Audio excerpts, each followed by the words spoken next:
Hello. I'm hoping to get this video up today. I did one yesterday that I was going to post about strange cravings, and it turned out so good, and I was so happy with it. And so I went to upload it or whatever on YouTube, and it said that it was going to take like an hour and 15 minutes to upload.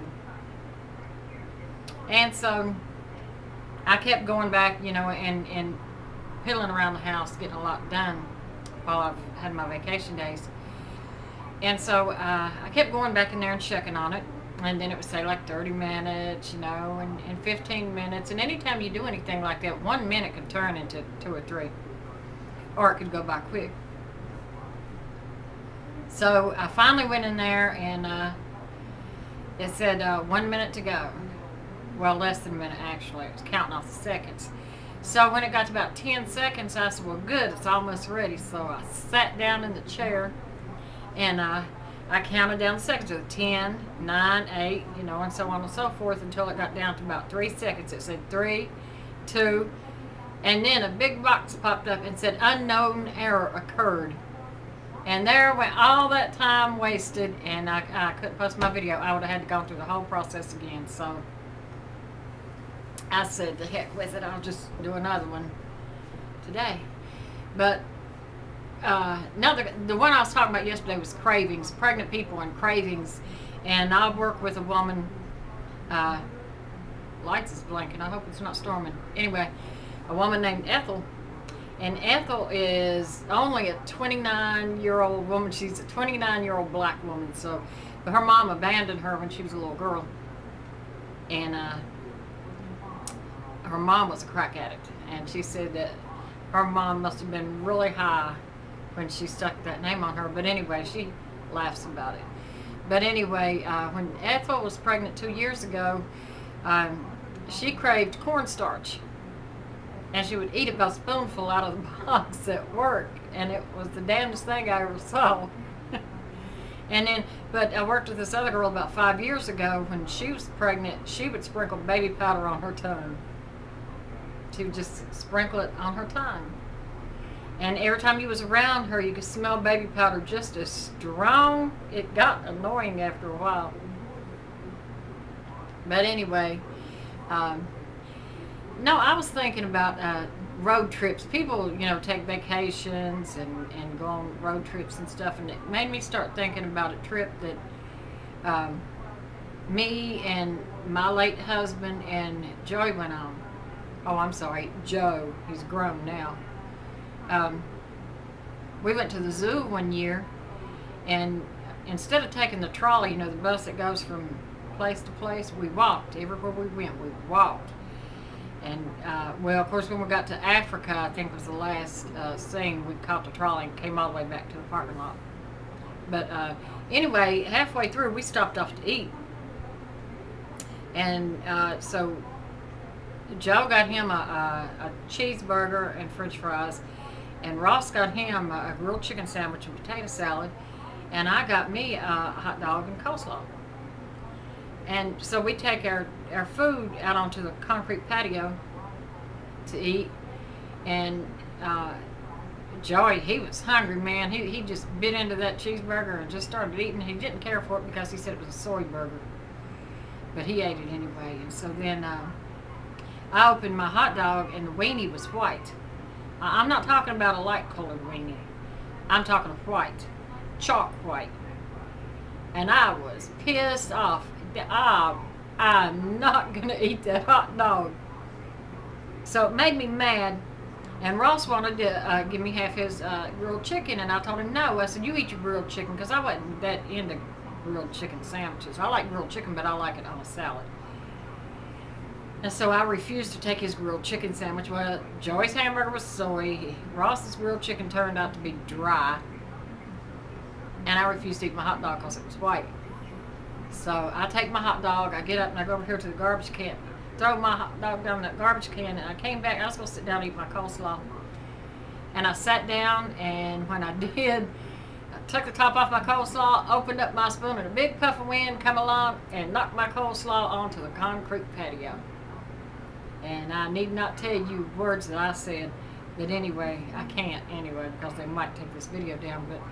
But so Ross insisted then that I eat his potato salad, so I did. So and then on our way home, we stopped off on at a convenience store. We all went in and got us pop and potato chips and candy bars, and we all ate coming home in the truck because we were hungry.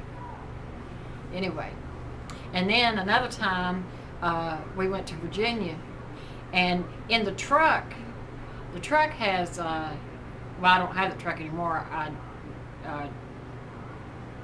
Anyway, that's neither here nor there. It was my husband's truck, and he had dual gas tanks on the truck, and I think it took he filled up both gas tanks on there, for the trip to Virginia, so that we can get all the way out there and all the way back without having to stop and fill up. And back then it was like $100 to fill up both tanks, and can you imagine what it would be now to fill up both those tanks? Good Lord, he'd be rolling over just thinking about it, because he thought that was a lot of money. Anyway, so we fill up both gas tanks. We get all the way to Virginia, and we had a nice visit. And so then coming back, there at one point we start sputtering. We're still in Virginia, and we start sputtering, and the truck died. So we pulled over and it just died, and I'm all nervous and stuff, thinking, what's going on? So Ross was like, he said, I know I flipped the switch on that gas tank. He said, but it's not reading on here. So it was reading on the other gas hand down here, for the second tank. It just, I don't know how to read those things like you did. He said, it's not reading right. He said, but I flipped it over. So he flipped with the switch again, and we sat there for a few minutes, and then the truck started right up. So I'm like, oh, thank you, Jesus, So we get on the road again, and we go maybe 3 or 4 miles up the road, if we got that far. And it starts sputtering again. And I said, oh God. But the thing of it was, and then it died. And we was in Carroll County, Virginia. I remember because there was a sign right there, Carroll County. And so it died on a bridge, and we couldn't push it over to the side. Well, we got as far, on the side of the bridge as we could, because Ross knew it was going to die on that bridge. We got over as far as we could get on that bridge, and but we couldn't push it off the bridge and onto the side of the road because it was like sort of on an uphill grade. So it truly did die, and there was no starting it back. So back then, I didn't have a cell phone. I think we'd only been married like a year, and he got me my first cell phone, I think, for our second anniversary. Anyway, and I've had one ever since. But anyway, I'd go nowhere without that cell phone. Anyway, so we had to wait, I guess, maybe an hour before a state trooper come up. And then the state trooper come up, and because we couldn't sit in the truck because it was on the bridge, so the state trooper was taking our information and calling a tow truck for us.